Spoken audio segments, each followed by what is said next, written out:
नमस्कार विद्यार्थी मित्रांनो, मागच्या पिरियडला आपण लॅबोरेटरी प्रॅक्टिसेसमध्ये how to take the care in the laboratory practices आपण ते पाहिले. वेगवेगळ्या प्रकारच्या काळजी लॅबमध्ये काम करताना किंवा ॲनालिसिस करताना काय काय हॅझार्ड्स होऊ शकतात. आणि आता आपण बघणार आहोत मटेरियल सेफ्टी डाटा सीट. हा मटेरियल सेफ्टी डाटा सीट ज्याला म्हणतो आपण MSDS. आता हे मटेरियल सेफ्टी डाटा काय आहे? This is a kind of the document. ही जी काही डॉक्युमेंट आहे, हे काय डॉक्युमेंट आहे? It provides the information to the chemical products user about hazards आपल्याला काय त्याच्यामध्ये दिलेलं असतं. Whatever the hazards taking place, possibility of taking place in the laboratories, particular chemicals काय हॅझार्ड्स आहे, किंवा आपल्याला वेगवेगळ्या प्रकारचे केमिकल जे असतील किंवा केमिकल प्रॉडक्ट्स असतील तर how those products are get safely handled, त्याच्यामध्ये जे काय डॉक्युमेंट्समध्ये दिलेलं असेल मग मटेरियल, त्याला आपण म्हणतो मटेरियल सेफ्टी डाटा. आणि हा मटेरियल सेफ्टी डाटा जो आहे आपल्याला जे हॅझार्ड्स जे आहेत during the working in the chemical laboratories, ते हॅझार्ड्स कमी करण्यासाठी, ॲक्सिडेंट्स कमी करण्यासाठी याचा आपल्याला वापर होतो. तो मटेरियल सेफ्टी डाटा मग हे डॉक्युमेंट जे आहे provides the information to the chemical products user about the hazards due to the handling of a particular chemicals. It's also provides the information of safe handling of the chemical products. आता many chemicals are hazardous आहेत केमिस्ट्रीमध्ये. तर there are so many chemicals which cause or those are the hazardous chemicals. So they are hazardous to the human being and also they are also hazardous to the environment. ते एन्व्हायरमेंटला देखील आपल्याला हॅझार्ड्स आहेत आणि जे working persons आहेत त्याला देखील ते हॅझार्ड्स आहेत. त्यामुळे MSDS जे आहे ते आपल्याला इमर्जन्सी ॲक्शन कशी घेतली पाहिजे, किंवा इंजुरी झाली, ॲक्सिडेंट झाला तर हा ड्यू टू द हँडलिंग काय काय होऊ शकतात ते आपल्याला इन्फॉर्मेशन प्रोव्हाइड करण्यासाठीचा हा डाटा असतो. It is there for expected that the analyst should be study MSDS. त्यामुळे ॲनालिस्टने काय केला पाहिजे, हा MSDS of the chemical prior performing experiment करण्याच्या आधी MSDSचा आपण काय केलं पाहिजे, त्याने त्याचा स्टडी केला पाहिजे. Particularly if the chemical product is a new, जर केमिकल प्रॉडक्ट न्यू असेल आणि it is beneficial to study MSDS to avoid the hazards due to the product being used in the lab. त्यामुळे MSDSचा अभ्यास करणे हे गरजेचं असतं. आता हे जे इन्फॉर्मेशन आहे MSDS पासून आपल्याला एक खालच्या जी काही दिलेली इन्फॉर्मेशन आहे MSDS सीटवरून आपल्याला मिळते. काय मिळतं आपल्याला? व्हॉट MSDS प्रोव्हाइड्स अस, आपल्याला ते काय देतं? Name of the chemical product with synonyms and generic names, name of the manufacturer and the supplier is also mention there, address and emergency phone numbers are given. MSDS डाटामध्ये काय असतं, एक केमिकलची नावं दिलेली असतात, त्यांना सिनोनॉम्स म्हणजे त्यांना समांतर अशी दुसरी नावं असतात किंवा त्यांचे काही जेनरिक नेम असतात. ते नेम्स देखील काय असतात MSDS डाटामध्ये आपल्याला दिलेले असतात. आणि त्यांनी कोणी मॅन्युफॅक्चर केलेलं आहे, त्याचा सप्लायर कोण आहे, अशा प्रकारची माहिती देखील काय MSDS डाटामध्ये दिलेली असते. किंवा त्याच्यामध्ये जर काही हॅझार्ड्स झालं तर इमर्जन्सी आपल्याला काय आली, काय ॲक्सिडेंट झाला केमिकल हँडलिंगच्या वेळेस, त्यावेळेला इमर्जन्सी फोन नंबर्स जे आहेत इमिजिएट कॉन्टॅक्ट करून आपल्याला हेल्प मागता येण्यासाठीचे नंबर देखील आपल्याला दिलेले असतात. सो त्याच्यामध्ये काय असतं, केमिकल कंपोजिशन देखील काय आहे, chemical composition of the product त्याच्यामध्ये दिलेलं असतं. किंवा हॅझार्डस इन्ग्रेडियंट प्रेझेंट आहे काय आहेत केमिकलमध्ये, कुठले इन्ग्रेडियंट आहेत त्या केमिकल्समध्ये जे हॅझार्डस आहेत, किंवा त्याचा फिजिकल डाटा जो आहे मेल्टिंग पॉईंट, बॉइलिंग पॉईंट, त्याचे काही प्रॉपर्टीज दिलेल्या असतात रिफ्रॅक्टिव्ह इंडेक्ससारखे किंवा डेन्सिटी, सोल्युबिलिटी, हे सगळ्या प्रॉपर्टीज आहेत त्याच्यावरती त्याच्यामध्ये मेन्शन केलेल्या असतात MSDS डाटामध्ये. Fire and explosion hazards, fire fighting methods दिलेले असतात. एक्सप्लोजनचं हॅझार्ड झालं तर काय होऊ शकतं, काय काळजी घ्यायला पाहिजे, ते कसे काय त्याचं एक्सप्लोजन कसं होऊ शकतं, किंवा मग जर आग लागली तर फायर फायटिंग मेथड्स पण त्याच्यामध्ये दिलेल्या असतात. Health hazards due to the inhalation, skin contact, eye contact किंवा इंजेक्शन. ज्यावेळेला केमिकल हँडल करतो त्यावेळेला आपल्या स्किनवर पडू शकतं, किंवा आपण श्वासाद्वारे ते आपल्या फुफ्फुसांमध्ये जातं, किंवा स्किन कॉन्टॅक्टने त्याचा आपल्यामध्ये आल्यानंतर काही आपल्याला डॅमेजेस होऊ शकतात. ते देखील इमर्जन्सी माहिती त्याच्यामध्ये दिलेली असते. Emergency and first aid procedures in the case of hazards due to the inhalation, skin contact, eye contact and तर अशामुळे जर काही आलं की केमिकल स्किनच्या कॉन्टॅक्टमध्ये आलं, किंवा स्किन डॅमेज झाली, किंवा इनहेलेशन झालं, किंवा मग आपण इनहेलेशन किंवा कधी कधी तोंडाद्वारे ते आपण पिलं जातं. अशा प्रकारच्या आजार्समध्ये आपण इमर्जन्सीमध्ये काय फर्स्ट एड प्राथमोपचार काय घेतला पाहिजे हे देखील इन्फॉर्मेशन त्याच्यामध्ये मिळते. त्याच्या केमिकल जे असतील त्याचे स्टोरेज आणि हँडलिंगचे देखील प्रॉडक्टची इन्फॉर्मेशन दिलेली असते किंवा स्टॅबिलिटी अँड रिॲक्टिव्हिटी काय आहे त्या प्रॉडक्टची ती दिलेली असते. त्या प्रॉडक्टचं डिस्पोजल नष्ट करायचं असेल त्याला तर कसं डिस्पोजल केलं पाहिजे किंवा टॉक्झिकॉलॉजी त्याची आहे किंवा इकॉलॉजी त्याची इन्फॉर्मेशन जी आहे ती तो कशाप्रकारे हजार्डस आहे किंवा विषारी आहे ती तिची इन्फॉर्मेशन दिलेली असते किंवा रेग्युलेटरी किंवा ट्रान्सपोर्ट इन्फॉर्मेशन त्याची कॅरी करण्यासाठी दिलेली असते.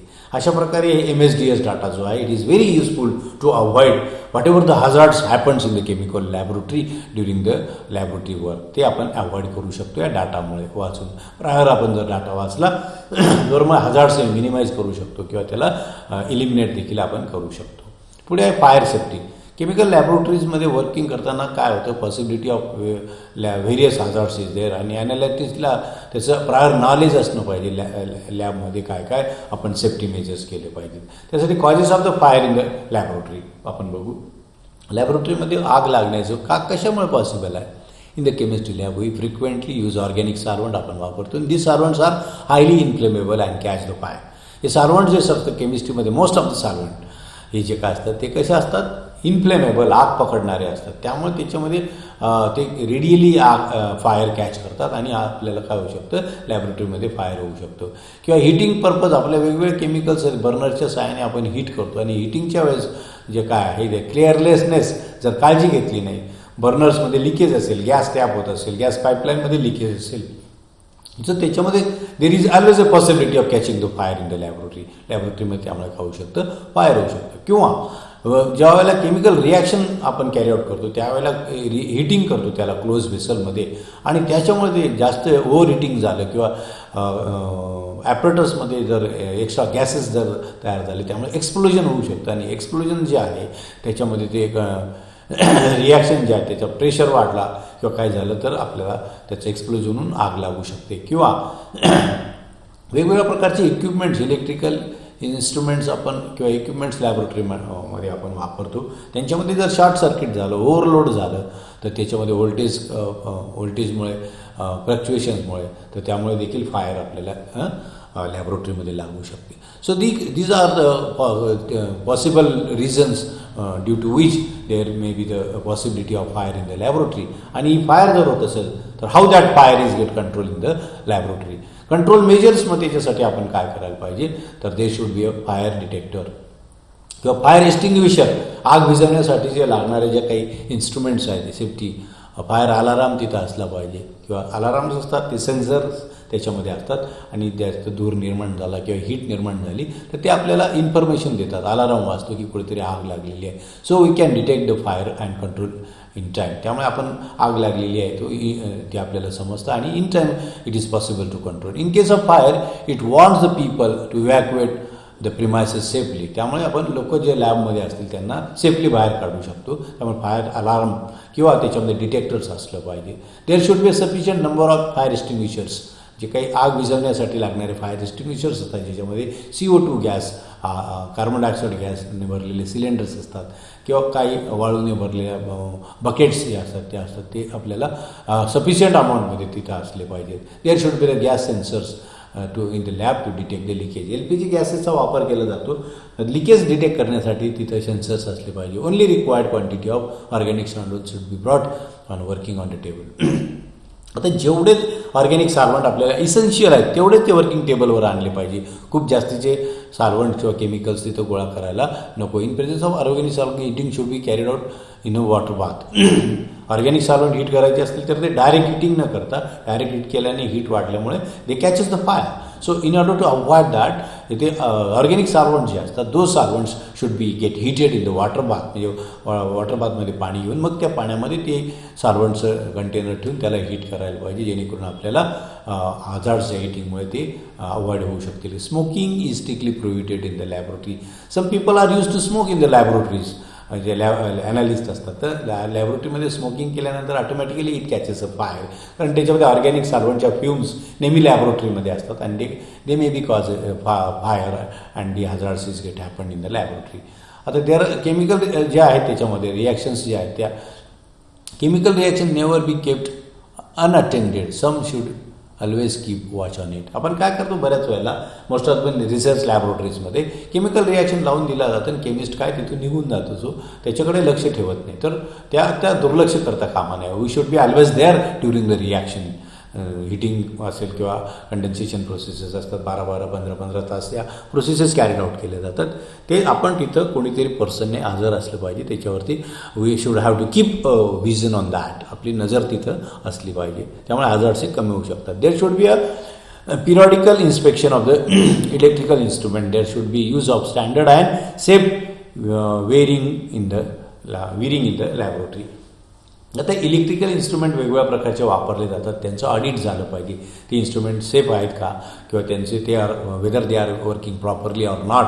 असं जर आपण पाहिलं तर आपण काय करू शकतो हजार्ड्स मिनिमाइज करू शकतो. If you have any doubt or sign of the gas leakage in the laboratory immediately turn off all burner. आपल्याला वाटलं कुठेतरी लिकेज होण्याची शक्यता आहे अशा वेळेला आपण काय करू शकतो सगळे बर्नर्स किंवा गॅस प्लांट हा बंद केला. ते हजार्ड्स जे आहेत ते आपण अवॉइड करू शकतो. These are the sub measures which we have to take during to control the fire safety. म्हणजे फायर लागू नये म्हणून. आता फायर एक्सटिंग्विशरचा वापर आपण लॅबोरेटरीमध्ये करतो in order to control the fire. आणि त्या जे फायर एक्सटिंग्विशर्स वेगवेगळ्या प्रकारचे असतात ते आपण बघणार आहोत. फायर एक्सटिंग्विशर काय आहे? Fire extinguisher is a active fire protection device. Fire extinguisher काय? Active fire protecting device used to distinguish or control small fires in the emergency situation. छोट्या मोठ्या आगी ज्या लागतात लॅबोरेटरीजमध्ये त्याला कंट्रोल करण्यासाठी हे वापरले जातात. आता हे fire extinguisher can not be used against out of control fire. खूप जास्त आग लागलेली असेल तर छोटे मोठे फायर एक्सटिंग्विशर त्याच्यासाठी काही कामाचे नसतात. Fire extinguisher consist of A cylindrical pressure vessel containing a agent which can discharge to extinguish और टू कंट्रोल द फायर. त्याच्यामध्ये असे सिलेंडरमध्ये प्रेशरमध्ये काही एजंट भरलेले असतात जे आग विझवण्याचं काम करतात. आता पहिलं त्याच्यामध्ये जो काही फायर एक्सटिंग्विशर आहे त्याला म्हणतात ड्राय केमिकल पावडर एक्सटिंग्विशर म्हणजे DCP, dry chemical powder extinguisher. त्याच्यामध्ये काय असतात की पावडर बेस्ड केमिकल एजंट जे आहे त्याच्यामध्ये सिलेंडरमध्ये काय असतात पावडर्ड मटेरियल भरलेलं असतं जे prevents chemical reaction of oxygen बरोबर जे काही रिॲक्शन होते फ्युएल अँड हीट याच्याबरोबर होणाऱ्या रिॲक्शन स्टॉप करण्याचं काम करतं. It stops combustion process and controls the fire. ते ज्वलनाची क्रिया काय करतात कंबशन प्रोसेसला स्टॉप करतात.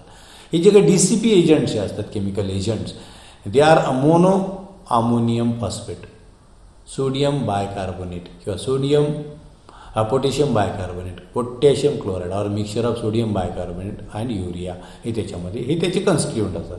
These are universal extinguishers used in the any class of the fire. त्याच्यामध्ये हे वेगवेगळ्या प्रकारचे मग वेगवेगळ्या प्रकारचे मोनो अमोनियम फॉस्फेट असेल किंवा मग सोडियम बायकार्बोनेट असेल, पोटॅशियम बायकार्बोनेट असेल, पोटॅशियम क्लोराईड असेल किंवा मिक्सचर ऑफ सोडियम बायकार्बोनेट आणि युरिया हे देखील काय करतं आग विझवण्याचं काम करतं. But they are generally used in the fire inflammable लिक्विड्सने जर आग पकडली तर अशा प्रकारचे पावडर्ड जे आहेत ते केमिकल्स वापरले जातात जेणेकरून ते लिक्विड पण फ्लो होत नाही त्याचा फ्लो पण स्टॉप होतो.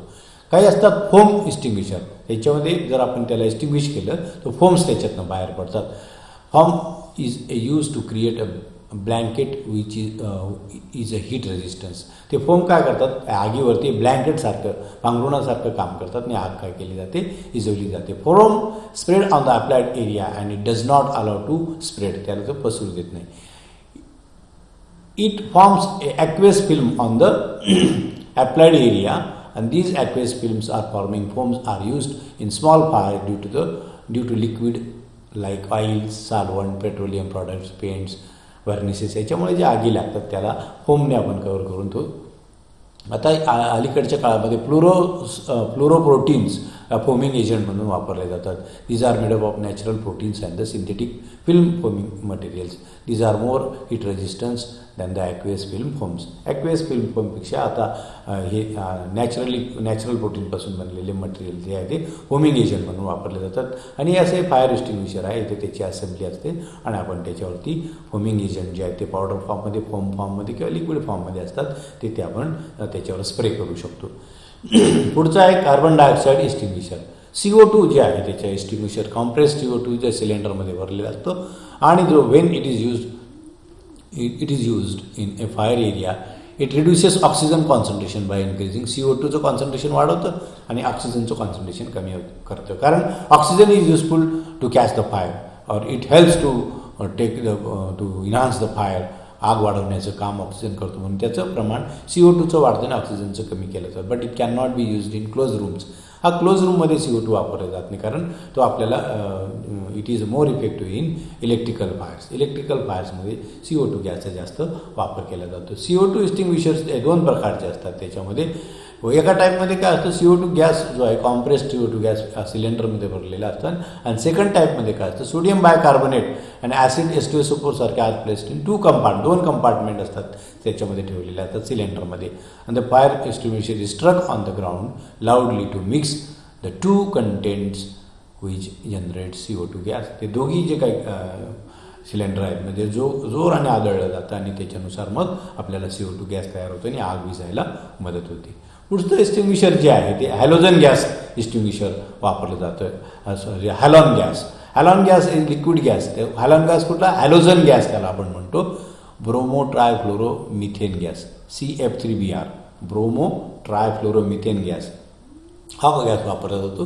हा फार इफेक्टिव्ह गॅस आहे फायर एक्सटिंग्विशरमध्ये आणि फास्ट रेटमध्ये आपण एक्सटिंग्विशिंग एजंट फास्ट रेटने वर्क करतो. Therefore it is ideal for intense or rapid Fyers.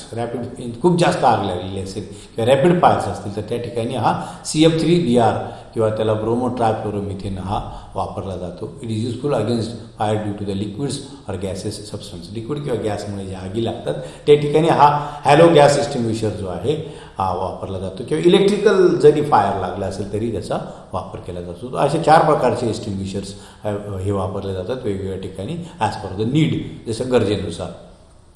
आता जे काय केमिकल्स असतात, it is very essential to handle all the chemicals very safely. आणि ते काय कसे आपण करायचे, safe handling of the chemicals.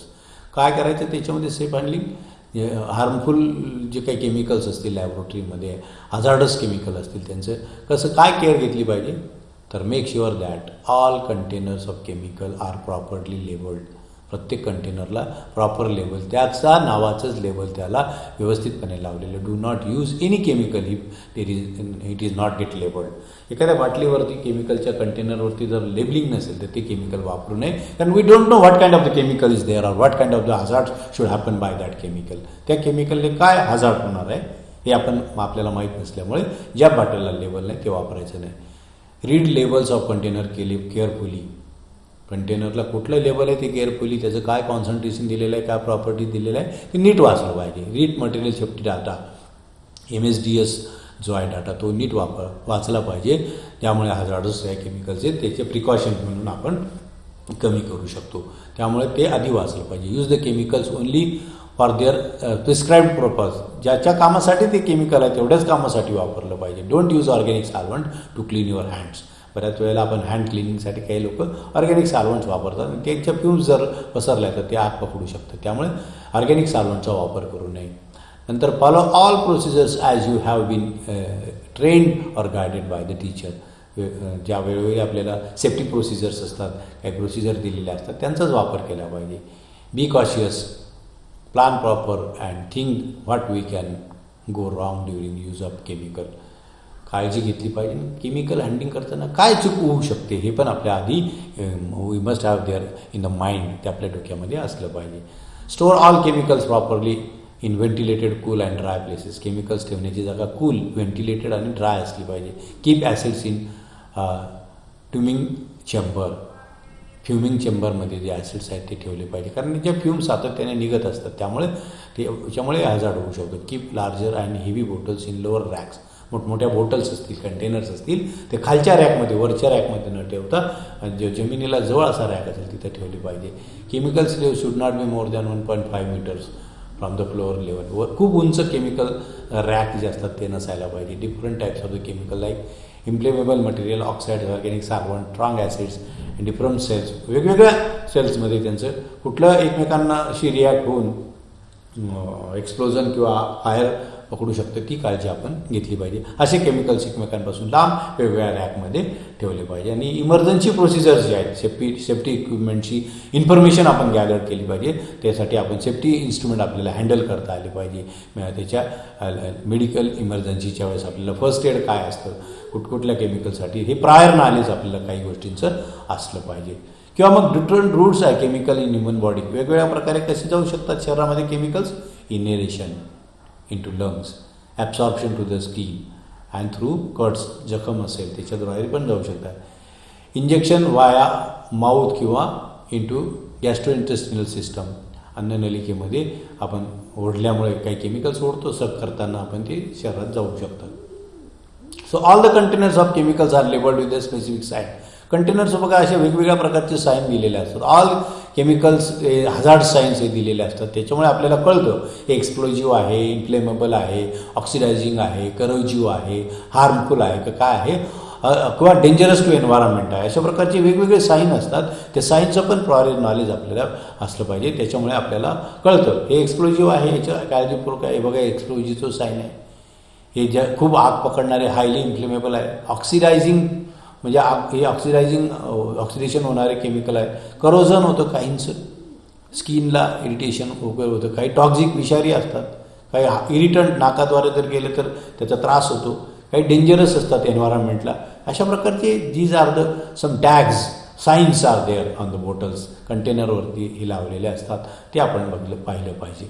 Take care while using the corrosive chemicals, they causes destructive burns on the tissue at the site of contact. Corrosive chemicals काय करतात, आपल्या स्किनला burn करण्याचं काम करतात करोजिव्ह केमिकल्स. त्यामुळे ते कुठले आहेत मग corrosive, nitric acid, sulphuric acid, bromine, phenol, sodium hydroxide आणि पोटॅशियम हायड्रॉक्साईड, हे सगळे करोजिव्ह केमिकल्स आहेत. ते स्किन बर्न त्याच्याने किंवा टिश्यूला डॅमेज करण्याचं काम करतात. पुढचे जे ते ऑक्सिडायझिंग जे आहे, ऑक्सिडायझिंग केमिकल्स जे आहेत ज्यांचे ऑक्सिडेशन होतं ते decomposes to produce oxygen, readily decompose होतात आणि therefore they can catch fire. त्यामुळे ते आग पकडतात आणि बर्न्स व्हायलेंटली, खूप ते जोराने पेट घेतात. त्याच्यामुळे ते असे कुठले आहेत मग, हायड्रोजन आहे, हायड्रोजन पेरॉक्साईड आहे, परक्लोरिक ॲसिड आहे, क्रोमेट्स आहेत, परमॅग्नेट्स आहेत किंवा क्लोरेट्स आहेत. हे काय करतात, हे ऑक्सिडायझिंग केमिकल्स आहेत. नंतर take care while using inflammable substances, हे इन्फ्लेमेशन जे दाखवलेले आहे असे सबस्टन्सेस कुठले असतात, ते readily burn in the air, हवेमध्ये ते जळतात आणि असे religious inflammable liquids causes fire hazards in the laboratory. Therefore avoid heating of organic solvent. ही नेकेड फ्लेमने मग ऑर्गॅनिक सॉल्व्हंट्स हे आपण काय करायला पाहिजे, हीट करायला नको. Careful use of potentially explosive chemicals like perchloric acid आहे, पिक्रिक ॲसिड आहे, एक्सप्लोजिव्ह आहे, ते एक्सप्लोजन होतं यांचं, ॲसिटाल्डिहाइड आहे, नायट्रो कंपाऊंड्स आहेत, परक्लोरेट्स आहेत. कारण ते काय करतात, ते हीट, लाईट, मेकॅनिकल शॉक किंवा फ्रिक्शन त्यांचं जर झालं तर ते इनिशिएट एक्सप्लोजन, याच्यामध्ये एक्सप्लोजिव्ह रिॲक्शन होतं आणि त्यामुळे ते त्याच्यामध्ये सडन केमिकल चेंजेस होऊन एक्सप्लोजन घडतं. त्यामुळे ते केमिकलची इन्फॉर्मेशन ठेवून काळजी घेतली पाहिजे. केअरफुली यूज टॉक्झिक केमिकल्स, काही विषारी केमिकल्स असतात, आलं collection because of the procedure injuries or lethal deadly effects upon the contact with the body सेल्सवर तो इफेक्ट करतात. The toxic effect depends upon the extent of exposure. Toxic effect किती प्रमाणावर आपण त्याला एक्सपोज झालो किंवा इनहेल झालं त्याच्यावरती डिपेंडेंट असतो. For example sodium cyanide, potassium cyanide, sodium azide, dimethyl mercurate हे टॉक्झिक आहे. Benzene is toxic solvent and its fumes can cause damage our lungs. आपण बेंझिने जास्त एक्सपोज झालं तर लंग्सला ते डॅमेज होऊ शकतो, त्याचा इफेक्ट होऊ शकतो. मर्क्युरी देखील आहे, साल्ट, कार्बन डायसल्फाईड आहे, NHN हे नर्वस सिस्टममध्ये इनहेल झालं तर त्याला ते डॅमेज करू शकतात. क्लोरोफॉर्म आहे, टायनायट्रोबेन्झिन आहे, कार्बन मोनॉक्साईड आहे, अरोमॅटिक अमाइन्स आहेत, हे देखील काय टॉक्झिक आहे. हे सगळे ऑल ऑर्गॅनिक सॉल्व्हंट्स हे सगळे काय आहेत, स्किनला टॉक्झिक असल्यामुळे त्यांची वापर करताना काळजी घेतली पाहिजे. आणि शेवटचं त्याच्यामध्ये some chemicals react with violently when they can come contact with the water. पाण्याबरोबर जर काही केमिकल्सची रिॲक्शन झाली तर ते व्हायलंटली त्याच्यावर केमिकल रिॲक्शन होते, प्रचंड हीट निर्माण होते आणि आग लागण्याची किंवा एक्सप्लोजन होण्याची शक्यता असते. तर फॉर एक्झाम्पल मेटल्स जे आहेत, लिथियम असेल, सोडियम असेल, पोटॅशियम असेल, ॲल्युमिनियम ब्रोमाइड असेल, कॅल्शियम ऑक्साईड, सल्फर ट्रायऑक्साईड किंवा फॉस्फरस पेंटॅक्लोराईड, ही जे आहे पाण्याबरोबर यांचा कॉन्टॅक्ट आला तिथं आपल्याला प्रचंड हीट निर्माण होते किंवा ती व्हायलंटली रिॲक्ट होतात. त्यामुळे हजार्ड्स या लॅबोरेटरीमध्ये होऊ शकतात. So by keeping all these measures in the mind we are able to work safely in the लॅबोरेटरीमध्ये आपण सेफली वर्क करू शकतो आणि हजार्ड्स आपण टाळू शकतो. In this way the chapter is ended. So हे लेक्चर तुम्ही काळजीपूर्वक बघा. हजार्ड्स जर टाळायचे असतील परीक्षेमध्ये मधले hazards, if you want to avoid the hazards in the examination then you have to watch the lectures carefully and study hard.